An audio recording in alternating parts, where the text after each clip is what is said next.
जय श्री श्याम। कहते हैं कि जिस दिल में सच्चा प्रेम हो वहां भगवान खुद चलकर आते हैं। ये कहानी है एक ऐसे गरीब किसान की जिसकी दुनिया तो बहुत छोटी थी, लेकिन उसमें समाया था खाटू श्याम बाबा के लिए असीम प्रेम।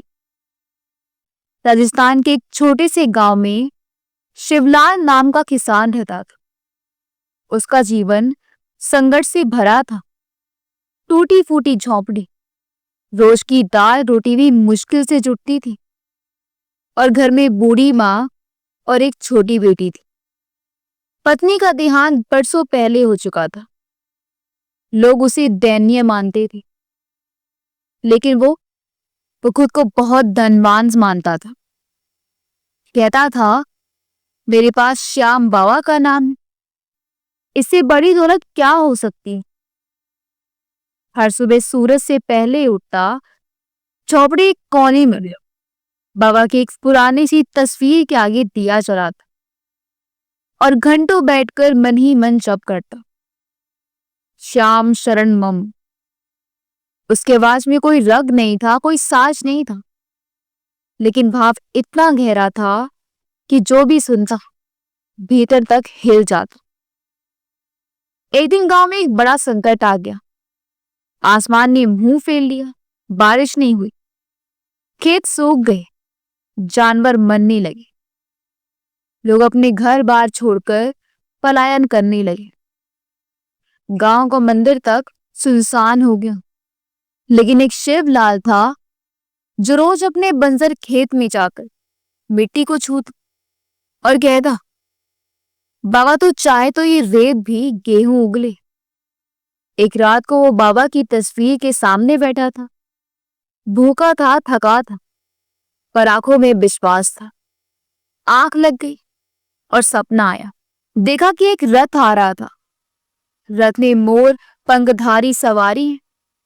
बाबा ने आकर कहा, भक्त, तेरा प्रेम मुझे खींच लाया। कल सुबह अपने खेत में जहा, वहां तेरा उत्तर मिलेगा। और सपना टूट गया। सुबह वो उठा, बाबा को प्रणाम किया और सीधे खेत की ओर दौड़ा। और जो देखा, उसे देखकर उसके कदम वहीं रुक गए। उसके खेत की एक पट्टी में हरियाली थी, जैसे रातों रात किसी ने बीज बो दिए हो और पानी भी दे दिया हो। वो मिट्टी को चूमने लगा। कुछ दूर खोदने पर उसे एक मटका मिला और उस मटके में अनाज भरा था, इतना कि महीनों का गुजारा हो जाए। लेकिन ये चमत्कार यही नहीं रुका। जब उसने गांव वालों को बुलाकर ये सब दिखाए तो सब हैरान रह गए। किसी ने कहा, इसने जरूर कोई जादू किया है। किसी ने ताना मारा, श्याम बाबा बस तुझसे ही प्रेम करते हैं क्या। लेकिन शिवलाल जब सुनकर मुस्कुरा देता। फिर एक दिन गांव में एक अजनबी आया। उसका चेहरा बहुत शांत और तेजस्वी था। उसने कहा, मैं तीर्थ यात्रा पर निकला था और ये गांव अचानक मेरे मार्ग में आ गया। मुझे यहीं रुकना है।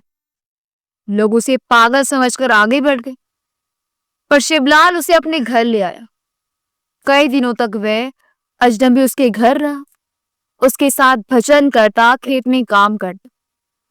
फिर एक रात उसने कहा, शिवलाल, तो मैं खाटू धाम जा रहा हूं, एक बात कहूं। शिवलाल ने सिर झुका दिया। आप जो कहें, वो मेरे लिए बाबा की वाणी है। उसने कहा, बाबा तुझसे बहुत प्रसन्न है। वो चाहते हैं कि तू खाटू आए, पर अपने लिए कुछ मांगने नहीं, बस उन्हें देखने। ये बात सुनते शिवलाल की आंखों में आंसू आ गए। उसके जीवन में कभी इतना बड़ा सौभाग्य नहीं आया था। कुछ ही दिनों बाद वो अपने झोले में बाबा की तस्वीर लेकर खाटू के लिए निकल पड़ा। पैदल यात्रा की, कई जगह भूखा रहा, पैर में छाले पड़े, पर उसके चेहरे पर सिर्फ एक ही चमक थी, बाबा से मिलने की लालसा। जब वह खाटू पहुंचा और बाबा के दरबार में पहली बार खड़ा हुआ, तो आंसू थमने का नाम नहीं ले रहे थे। हाथ जोड़कर बस एक ही बात कही, बाबा तुझसे कुछ नहीं चाहिए, तू बस मुझे यूं ही अपने चरणों में रख।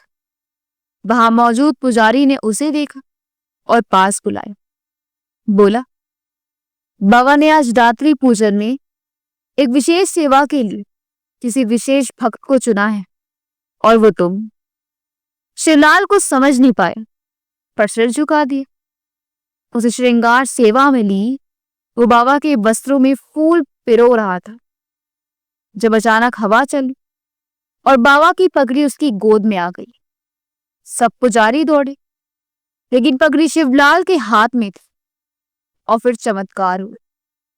उस पगड़ी से केसर की खुशबू निकलने लगी और बाबा के मुकुट में अपने आप जा लगी। सब समझ गए, बाबा खुद अपने इस भक्त को मान दे रहे हैं। उसके बाद जब वो गांव लौटा तो लोग उसे श्रद्धा से देखने लगे। उसका खेत अब हमेशा हरियाली देता था और उसकी झोपड़ी अब कीर्तन स्थल बन गई थी।